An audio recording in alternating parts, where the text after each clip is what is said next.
All right, thank you. Thank you everyone for joining. Good morning. Representing two organizations here today. I'm in my normal life the Director of Research to Practice at CPWR, which is the Center for Construction Research and Training. For anyone unfamiliar with our organization, we're a nonprofit and we focus on strictly construction safety and health, research, training, outreach, and some service, medical screening and stuff like that. And then I'm also on the board of trustees for the Construction Industry Alliance for Suicide Prevention, or CIASP. And so a lot of the slides that I'm going to be sharing today come from that organization and my role there. Before we get started, I just want to share the information. You may have already heard that the Suicide and Crisis Lifeline has launched a new 988 number. So this is going to get you to the same place that the long number used to send you, but now you can call, text, or online chat, and it's just an easier number to remember. They have a bunch of promotional materials, posters that you can put on the job site, stuff like that, or in a restroom for people to see. And then a separate line, which is good for texting, is this crisis text line. That's actually not just a suicide prevention lifeline. It's for any type of crisis. You can text home. I'll figure out what type of crisis you're having and direct you to the right support. So moving on to the meat of my presentation, I just want to give you some background on CIASP. We were created out of necessity, as you're going to hear in another minute or two in my slides. This is suicide and opioid use and mental health issues are killing construction workers at a much higher rate than workplace safety and health incidents, acute injuries, and the things that we're used to dealing with. Because of that, CIASP was created and formed in 2018 as a 501c3 nonprofit with the vision for a zero suicide construction industry. And so we are still getting up and running as a nonprofit. Thus far, it's been, our work has been mostly done by the board, but we are currently hiring an executive director and getting things up and running as an organization. So I'm gonna go over some of the stuff that we already offer, but we're gonna get even bigger in the future and would be happy to partner in a number of ways with any of your companies. So, let's get into it. Why do we need to address mental health in the construction workplace? So here are some numbers for you. In 2017, nearly 38,000 people of working age died by suicide. This is across the board, not just in construction. That's a 40% increase. And so this is ages 16 to 64. It's a 40% increase in less than 20 years.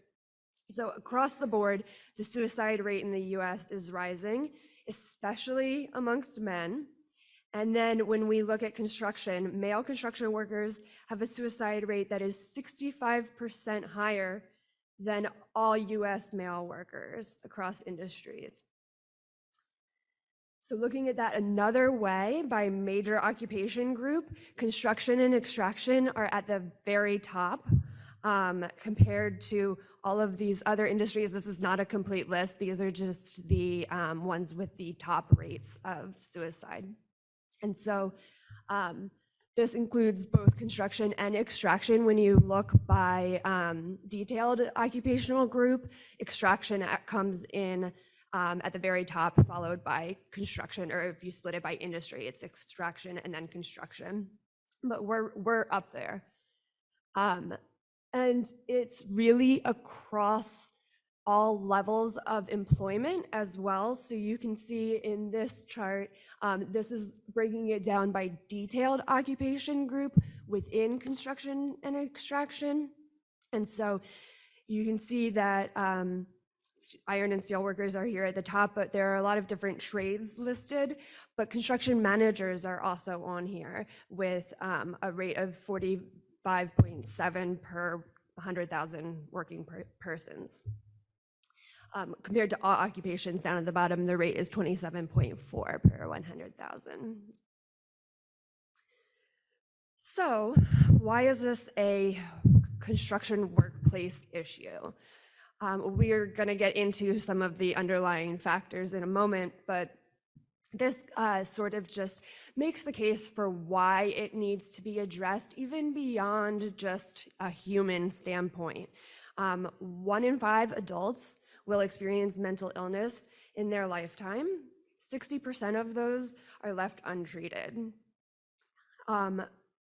Looking at in the workplace, 17 million people are experiencing a co-occurring substance use disorder and mental illness in 2020. Depression has made up, I guess, 6.9% of those, but it's the first leading cause of disability, and it increases the risk of other disorders and conditions. So when employees are depressed, they miss an average of 31.4 days per year and lose another 27.9 to unproductivity. And mental and nervous conditions are number 3 in all disability claims.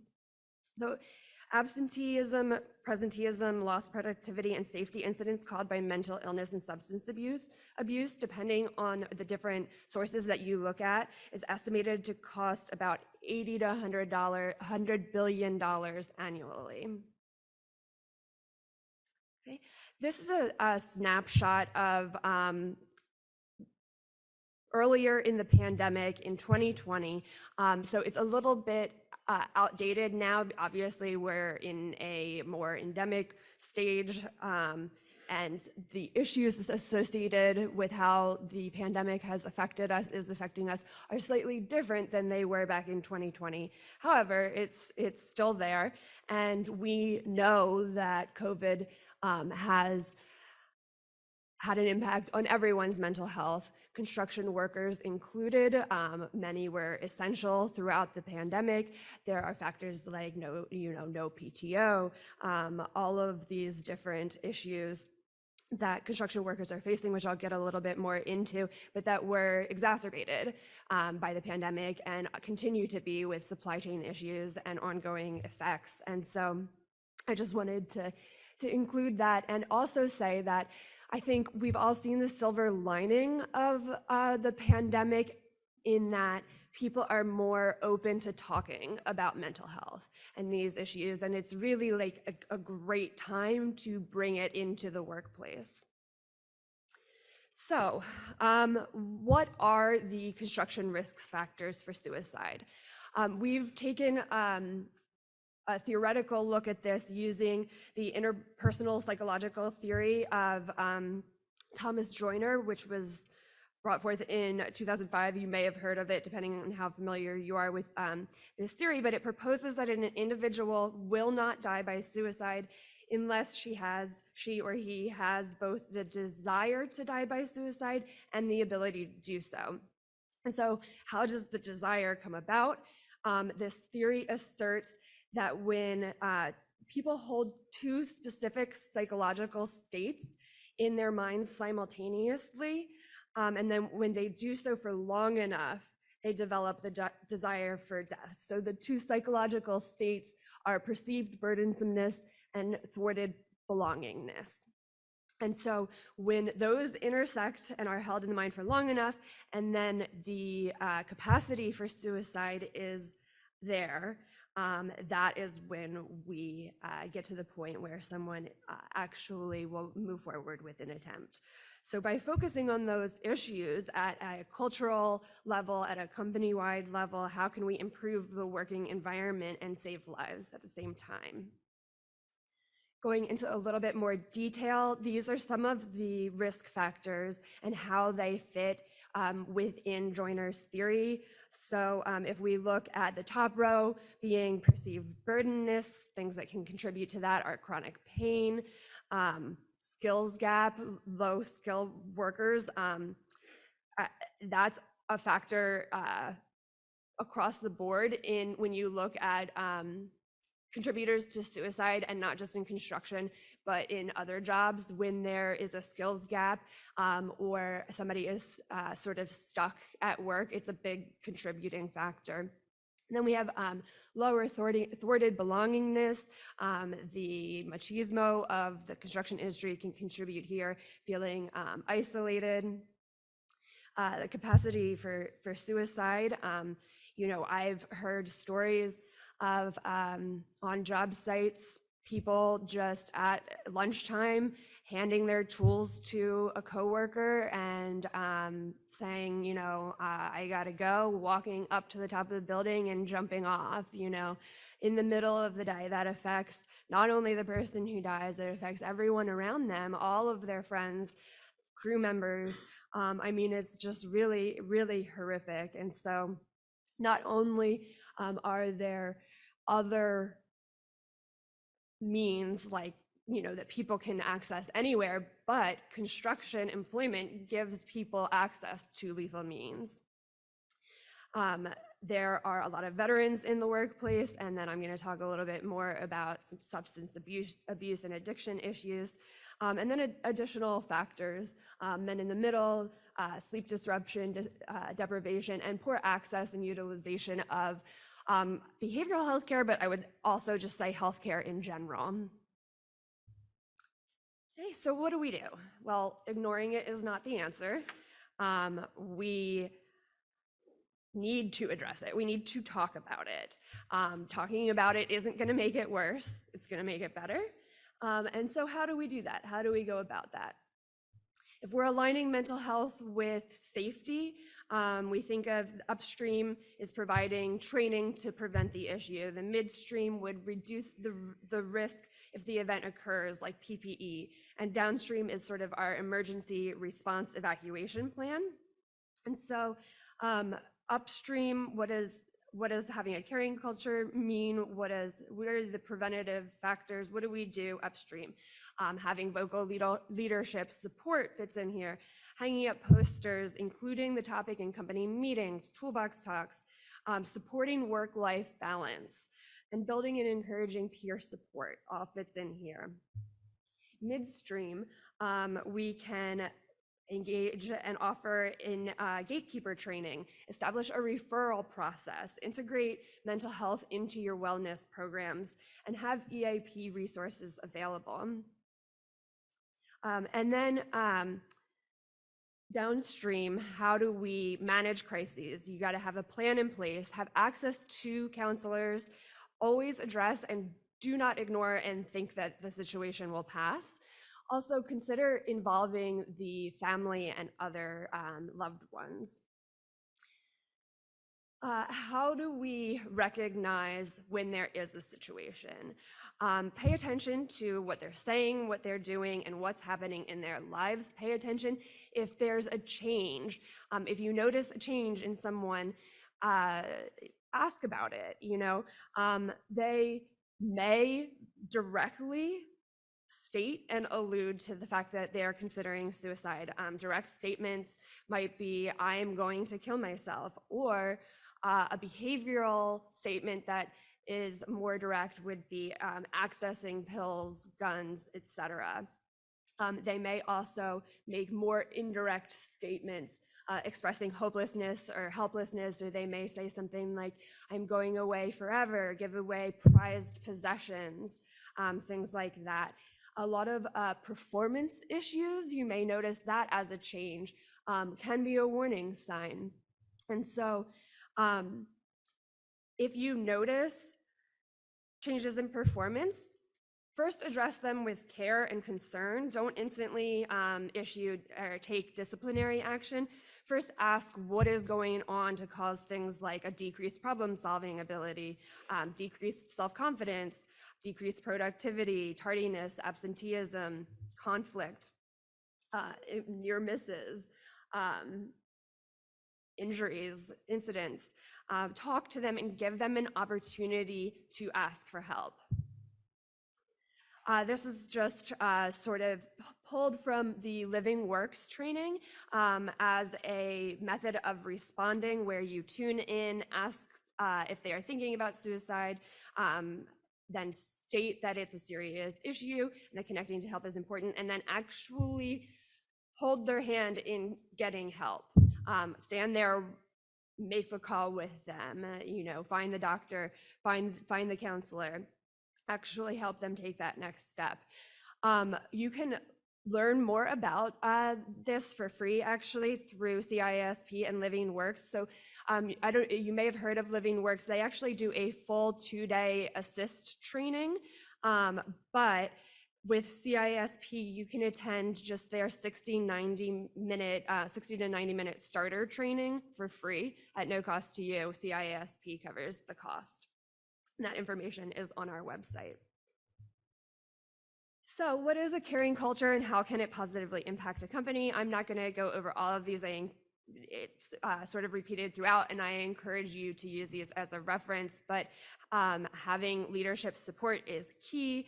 Having return to work programs, education on not only safety and health issues, not only mental health, but personal finance, gun safety, all of those things can be really beneficial, building in protective factors.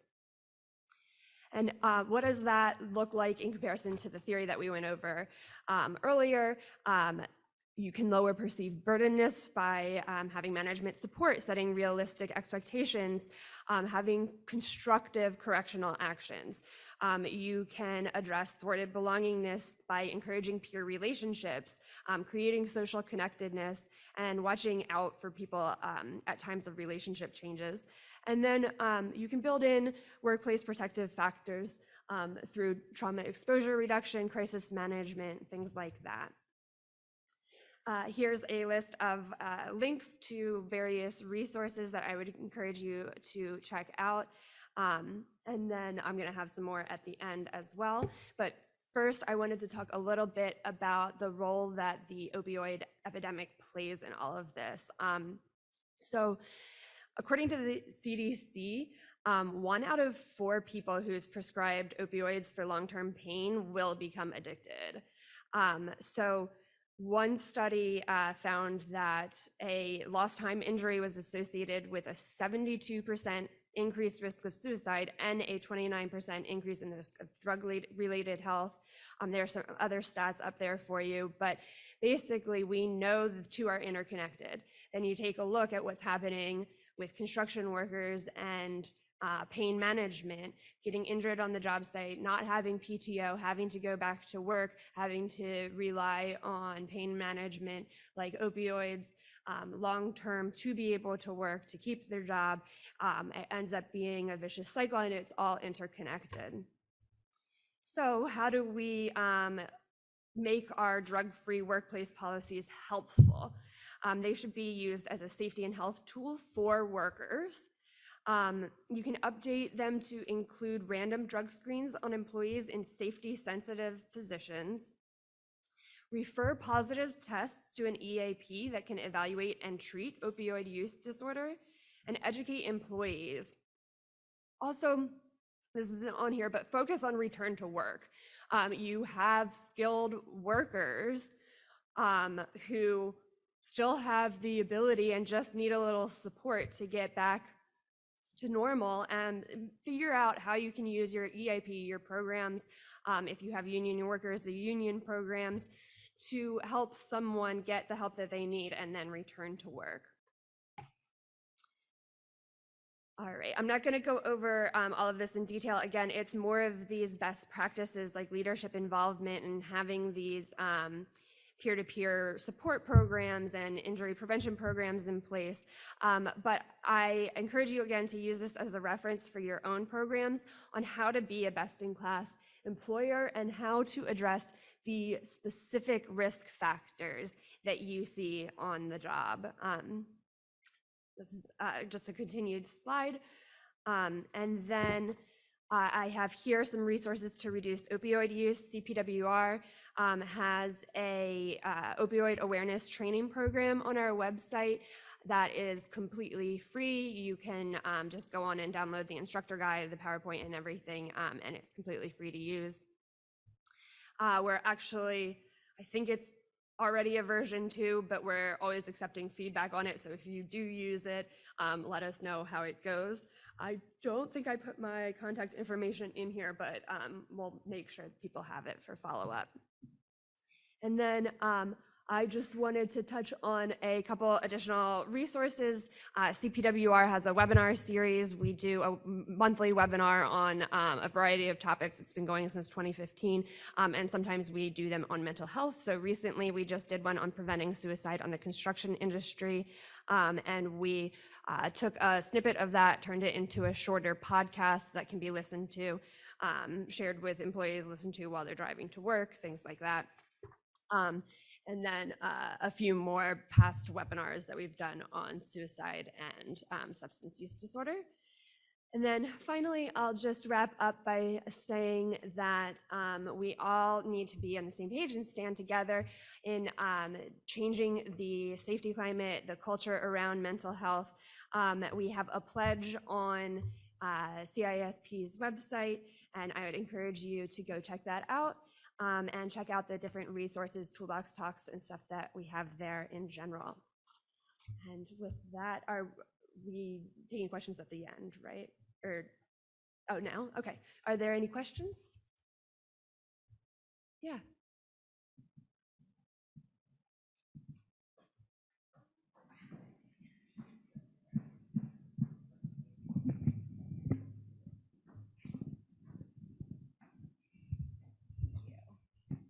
My name is Ree. I'm with QRoot. We're a small business CMPM facilities management.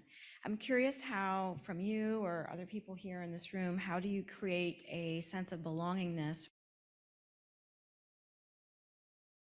parted from the office? I know a lot of us are remote and we're creating that, unity and belongingness, but we have a computer to do that. Mm-hmm. How are we creating that for our team members in the field? Yeah, that's a good question. And I've heard, one thing, I was at a workshop recently, and the topic of creating belongingness came up, and there were some creative ways that people were doing it. And the surprising thing was that it doesn't always have to be part of the workday. So if there's a way to just create events or get-togethers or ways for people, whether it's virtual or in person, to get together. During the pandemic, a few companies that I have talked to started like just personal check-in meetings where, they all felt like there was so much going on in their lives and there was so much to talk about. And the general response has been that it's surprising how many people joined, when it was just put out there as an option, like, okay, on Wednesdays at 6 p.m., we are just going to have a call for a half an hour. Anyone can join, anyone can talk about what's going on in their life, what support they need. It started out with 5 people on the line, and over the last 2 years has grown from anywhere between like 15 to 60 people on any given Wednesday, just because it's being offered. People are taking an advantage. So I would say get creative. It doesn't have to be face-to-face.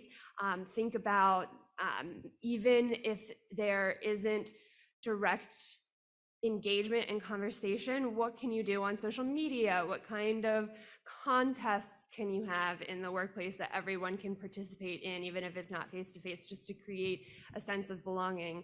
I work a lot on the National Fall Prevention Campaign that OSHA, NIOSH, and CPWR put on. There's a falls stand down every year in the first week of May. And we've gotten a lot of feedback from companies that have about 1 to 5 employees that participating in a national campaign facilitates a feeling of participating in something bigger than yourself, belonging to something bigger than yourself. And so just something as simple as that can encourage a feeling of belongingness.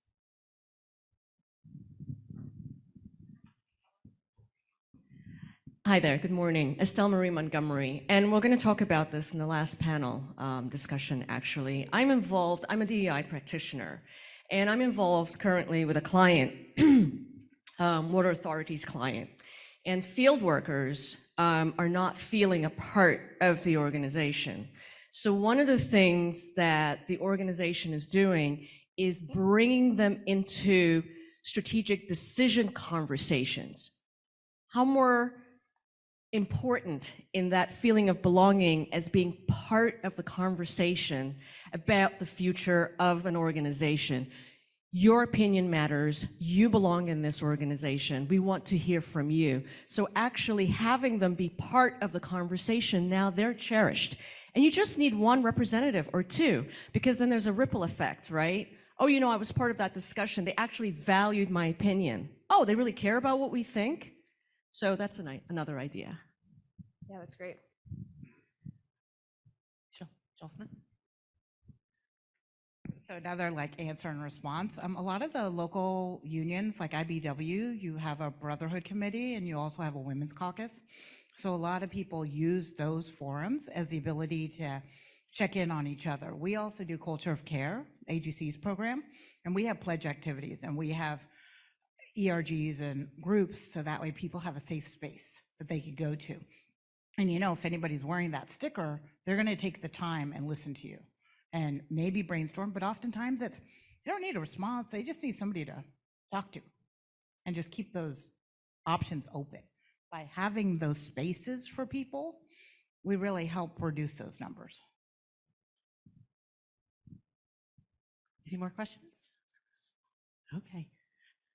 Thanks, Jessica. Thank you. And next, we'll have Rebekah join us on stage. And I know she's got some ideas on how DPR is creating belonging.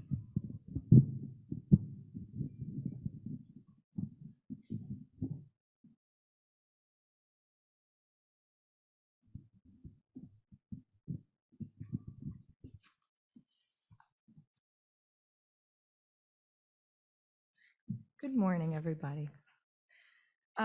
My name is Rebekah Rafferty. I am a wellness coordinator with DPR Construction, and I have been in the industry as well as DPR for 4 years now, so probably a lot less than most of you. But I'm going to share a little bit about what I do as well as our company. First, I do want to start out by acknowledging a few things. Thank you for being here today. I'm sure everybody has a lot going on, probably a lot going on. It's a very busy industry, so you might be at 10% here, you might be 75% here, but I want to say that that's okay. Whatever capacity you brought today, I want to thank you for that and say that that's perfectly fine. If you do have any questions later on outside of this, please feel free to let me know. My business cards are right there, so you can reach out to me anytime.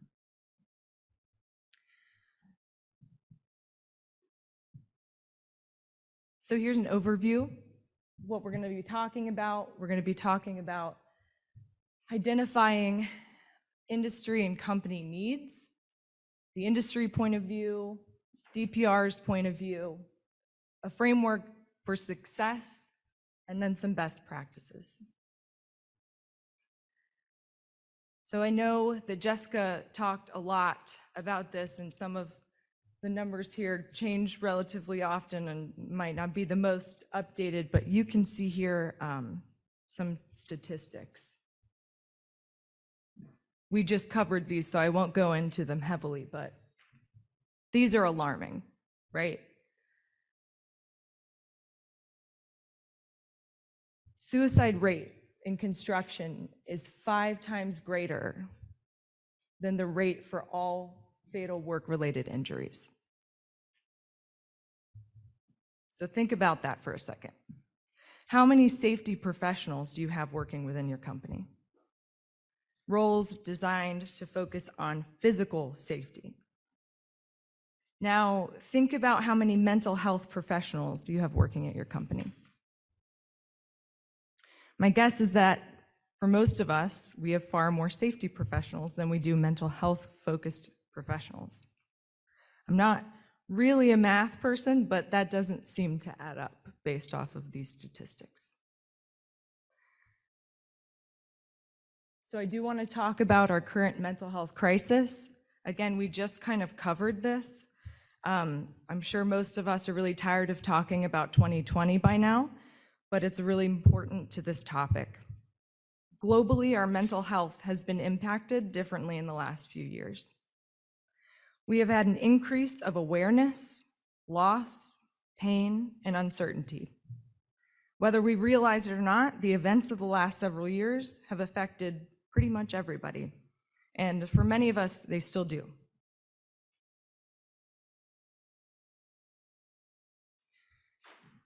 As the world has changed, we have watched. We've all begun to identify the signs of a society that is lacking. We've been lacking in mental health awareness and training. People have feelings. We have identified major burnout. And we see that people are not machines.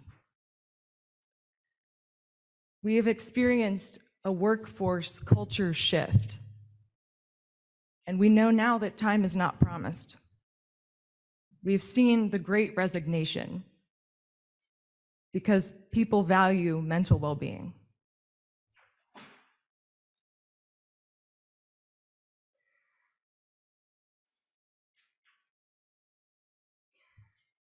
So DPR has asked questions, listened to feedback, and evaluated our programs according to our core values. Mental health is in the fabric of who we are as a company. You cannot have integrity, enjoyment, uniqueness, or be ever forward without mental health. Those core values represent who we are as a company. We cannot be our best selves without mental health. And at DPR, we look at well-being holistically. Mental health connects to physical health, which connects to behavioral health, which connects to relationship health, and so on. It's important because we care about our employees and our clients. We cannot build great things with great clients if we don't value our employees' well-being. So here's our point of view. Respect the individual and change the world. Both of those directly tie to mental well-being. So before I get into some best practices, I want to talk about a framework for a wellness-centered system. Leaders must understand, model, and normalize mental health.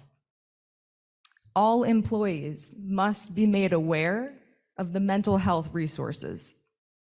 Coaches and managers must be proactive in supporting mental health and know how to respond to challenges. Daily practices and working norms must be sustainable and supportive of mental health. So, how do we get from here to there? First, let's talk about education and training. DPR has been furthering education by getting employees certified in mental health first aid training. This is an 8-hour course that certifies you as a mental health crisis responder. We are taught to better identify signs and symptoms of mental health challenges, to refer people to proper resources, and listen better. I work on a job site of 1,200 people, and I've personally been a crisis responder for over 35 people in the last 3 years. 2 of those individuals had attempted suicide that day and were making a plan. Because we had trained individuals that were advertised on site, their coworkers knew who to contact. And those employees are still here today. Second, we offer our employees and trade partners QPR training. That is question, persuade, and refer. This is a high-level suicide awareness and prevention training that is an hour and a half. This training is great for people who don't necessarily want to be a crisis responder, but who want to be able to identify clear warning signs and have knowledge of mental health. We also have breaking bias training. That is a required training where people will learn what bias is, how it shows up in the workplace, and steps to mitigate bias to make more informed, effective, and confident decisions. Stand Together, Build Belonging is a required training where people will better understand the meaning of diversity, equity, and inclusion, and how we all need to take responsibility for building belonging within DPR. We use cultural lunch and learns on sites, also within our regions and at a global level, to educate on specific topics as well as bring people together for a discussion and an experience. For example, we actually had one of these yesterday, and that was focusing on Diwali and Tihar. We decorated our trailer, and my coworkers from India and Nepal shared their experiences as well as history of this festival in their countries. We had incredible traditional Indian food and gave opportunities for people to ask questions. These are opportunities to build trust and connection between our coworkers, as well as the company. If we can do our due diligence to celebrate our differences and encourage others to bring their authentic selves to work every day, we're building real relationships that can change a stressful environment to an enjoyable experience. And we do lunch and learns not just on cultural things, we also have lunch and learns on things like alcohol awareness, right? So we try to cover many, many topics and bring people in to be able to have these discussions, professionals who can have these discussions and be a resource. These are offered to craft employees, field employees, admin employees.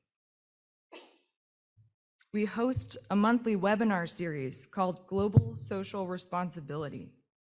This is to create a forum to highlight, educate, engage in conversations around people, partners, planet, and philanthropy.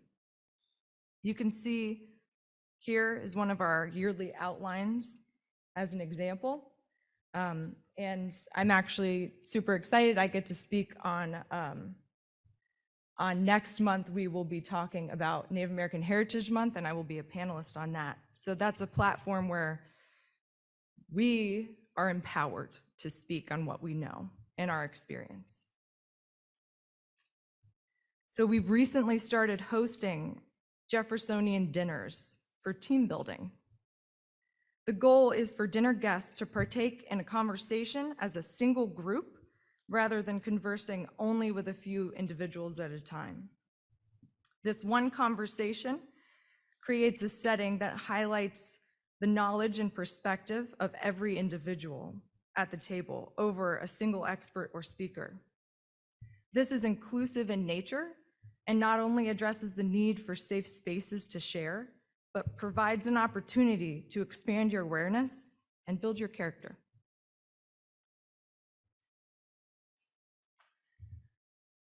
Mental health team players. Well, everyone has a role in mental health, right? So what does this even mean?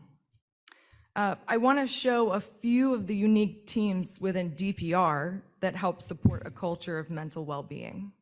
You might not see these teams everywhere else, but they are within DPR.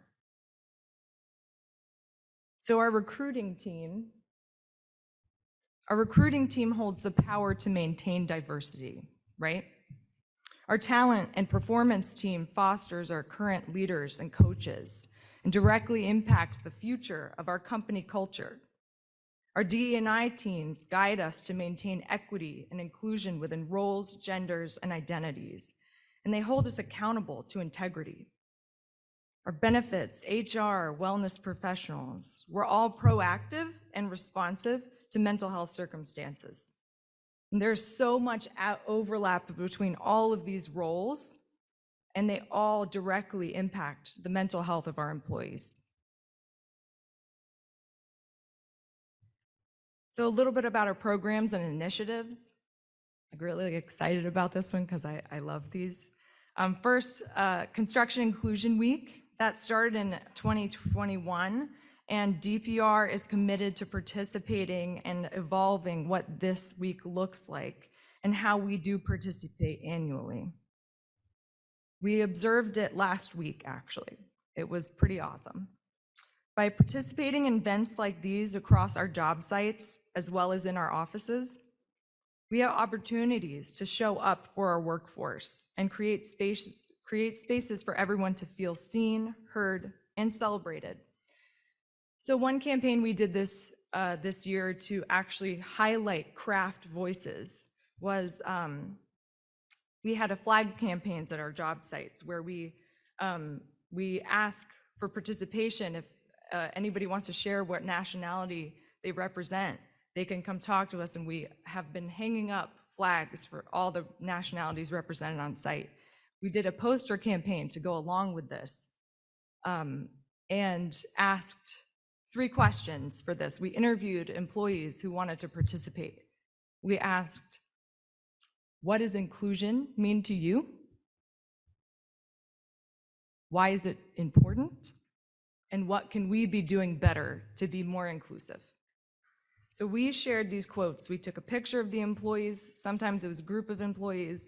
Sometimes it was one person, as well as got a picture of their hometown. And we made posters of these and hung them all around our job sites. And it was pretty amazing to hear, somewhat devastating actually in some ways, because some of the responses were, wow, this is amazing. I've never been asked for my opinion before. So that hurt, but that was a really cool learning moment for me. And to say, hey, we've got to do better. You know, we've got to hear all voices instead of just, you know, sit in an office and trickle down information. It doesn't work. You know, we have to build trust. Trust is built by the exchange. We do team building exercises. Team building is necessary to build partnerships and morale between employees and clients.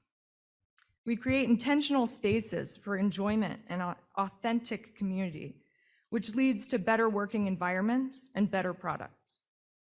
Some of our events include, you know, ski trips, zip lining, holiday parties, bowling, fishing, all of that. We try to ask what employees want to be doing and then create events based off that. We have redesigned what employee feedback looks like. We're a flat company, so we've always invited communication between roles, but we now have a way for anyone within the company to give positive or constructive feedback for anyone through online portals. This promotes accountability and trust between roles. It also reduces the hierarchical system norms. We also have craft feedback lunches. These are for craft workers. We host them across our trade partners on our sites. They're monthly feedback lunches. And we ask questions. What can we be doing better? What are we doing well that you want to see more of? These are huge. These are one of my favorite initiatives we do because, again, we shouldn't be making decisions based off of what we think if we sit in an office, right? We have to ask, and that will make actual impact. So everyone within DPR has a coach. This coach holds frequent check-ins, helps with goal setting, accountability, and is the employee's advocate. We also have a One Voice program. This is a voluntary program where individuals speak both English and Spanish and can wear an identification vest out in the field so that if anybody needs assistance with communication, they know who to go to. To be a truly inclusive company, we must continually break down language barriers and make sure all information is accessible. This must echo in our signage, our distribution of materials, and all of our communications. DPR offers a membership with Vitality, which is a physical and mental health platform that provides incentives to complete goals. Each business unit has Vitality champions within the company who relay upcoming initiatives, challenges, and activities. This is a really cool thing we get to participate with each other as a company with.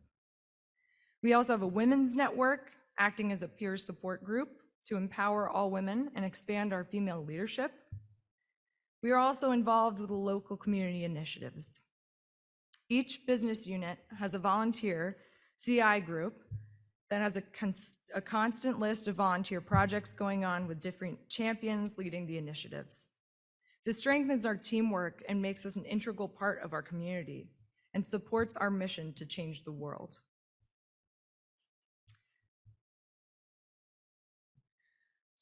So we gotta have benefits, right? I'm not gonna go into an explanation of all of these, but these are some of the benefits that DPR offers employees. We know that company culture, resources, and benefits absolutely matter to employee retention. Just for an example, through our EAP, you can get 10 free counseling sessions in person and then unlimited counseling sessions virtually. I take advantage of those. They're great. So it's the right thing to do, right? For individuals, for the company, for the industry. We get back what we put in. We want a thriving, healthy, and passionate team on our side. So let's set that up. Let's set everyone up for success.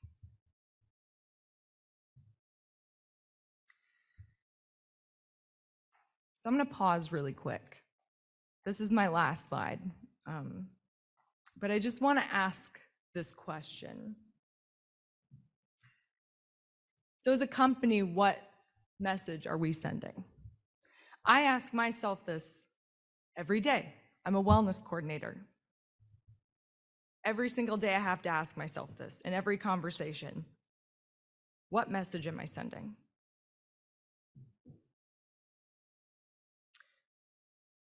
I want to thank all of you for giving me space to share some of what DPR is doing to support mental health in the construction industry.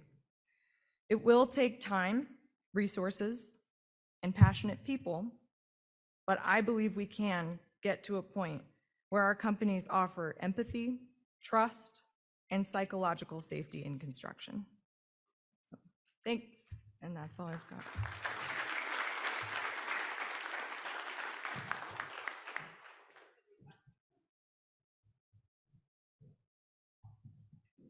Yes.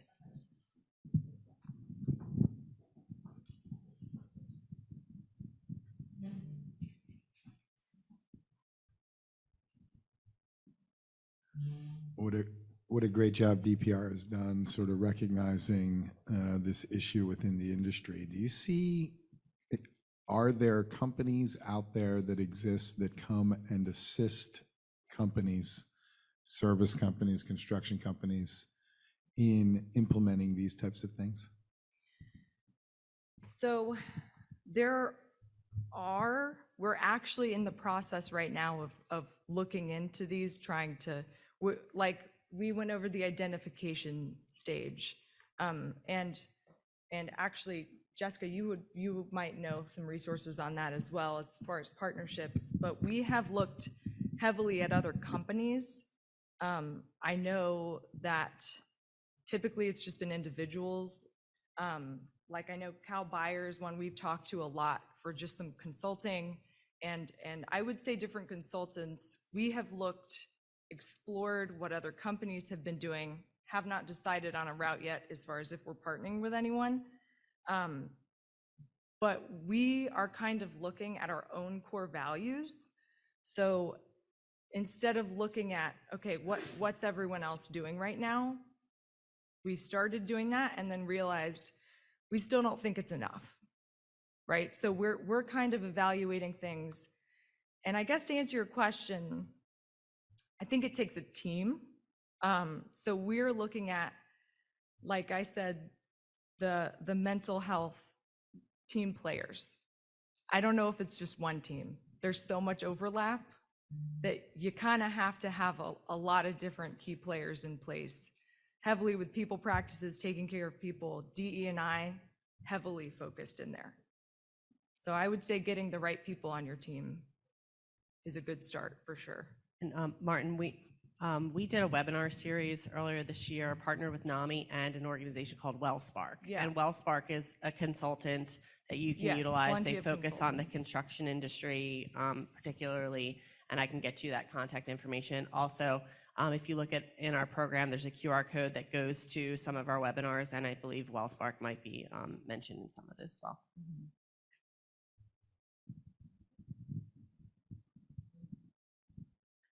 Just to kind of follow up on that, I am a civil engineer, and I'm kind of here to see how this is impacting the construction industry, but I just recently changed and I'm working for a company called Design Force, and we are a workforce strategy company specifically for AEC firms.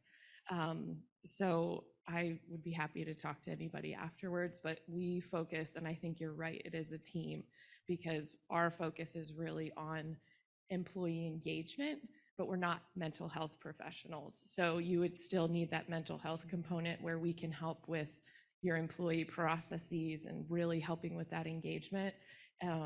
So I'm really interested in the rest of the day, but this has been really helpful so far. So it's a great question.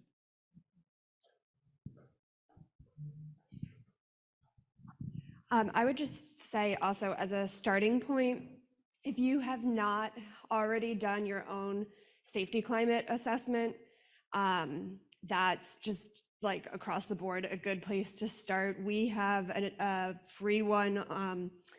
It's scsmis.com, Safety Climate Safety Information Management System. And basically, you will have management and employees fill out a survey, and then the tool compares the responses to see where the gaps are. So you are like from the beginning giving your employees a voice to identify what programs you should put in place to have better safety leadership, better employee engagement, things like that. And the tool that we have, once you identify the areas for improvement, it will offer a bunch of resources. It also has benchmarking against other companies. You can create an account and go back and redo it a year later to see how you've improved. But I would suggest anyone do that, not only just thinking about mental health and diversity and inclusion, but everything safety related and just how to change the culture and climate.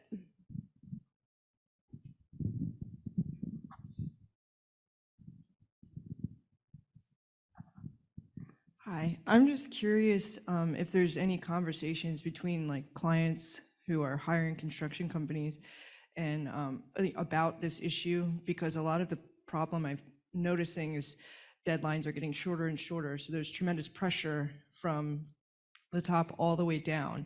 And to focus on mental health and put money into it takes away from the bottom line. So how do we convince the clients and the people who are running these companies that we do need to actually invest in that? Because it's kind of hard to help people understand that. It is. So, and that's one thing is kind of like identifying the ROIs, right? Which has become easier now that more people are bought in. But it is proven, like there are studies, right? There's actually a great roundtable that American Heart Association put out, CEO roundtable on mental health. And I would check that out. It talks about a lot of the ROIs for investing in mental health. And I would say, I know for us as a company, we don't work with clients that don't respect mental well-being. that's a standard for us. We have decided not to work with certain clients. Again, that if we had a bad experience with them, if there was like tons of burnout with our employees, by doing that, right, our product will be better.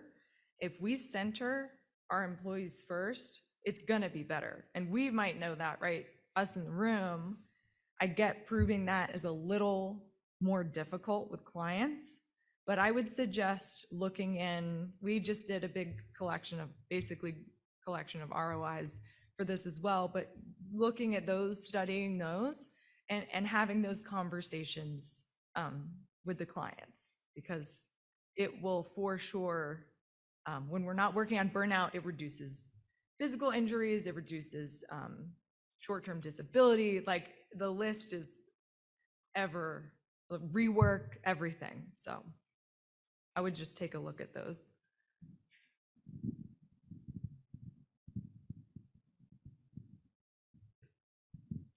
I absolutely love that you have mental health professionals on staff. On average, how many do you have? And in terms of like what ratio would you do or recommend? So I can't say that I have a for sure answer for that yet, because we are kind of coming out of the identification stage to the implementation stage. I will say that our rollout has started with the mental health first aid training. That can be for anybody. So while we do have a handful of mental health or wellness professionals, it's definitely not enough yet. So we have encouraged people and offered mental health first aid training, right? I'm a certified trainer within the company. So that's really exciting. Got to do that this year, but now I can, help train our employees. And actually like the QPR training, that's like a high level awareness. Mental health first aid training is much more in depth. You're a crisis responder, both very important. By the way, I would suggest for sure starting out, an easy way to start out before even hiring, because you might not be able to just immediately go hire, multiple mental health professionals. But an easy thing to do is start by getting people certified in mental health first aid as crisis responders. That increases your awareness. That was a life-changing course for me, so much so that I wanted to go through again and again and then get certified as a trainer. And that was kind of a catalyst to looking much deeper into this and actually getting more people on board with this change, because awareness creates motivation to change, right? So if we can start by creating that awareness company-wide, it will start putting things in motion. So I would look into that. It's easy, it's super affordable. But the QPR training is great. We actually offer that to craft as well as our trade partners on our job sites. And that is a high level awareness training. It's like an hour and a half, so people can do it on their lunch breaks. It's easier for field people to do it. And it really helps with the identification of warning signs that we covered earlier. What does it look like? What are very obvious warning signs? And then it gives you lists of resources to actually refer people to and help walk through that process with them. So that's what I would say. Yeah, go ahead. Yes, yeah.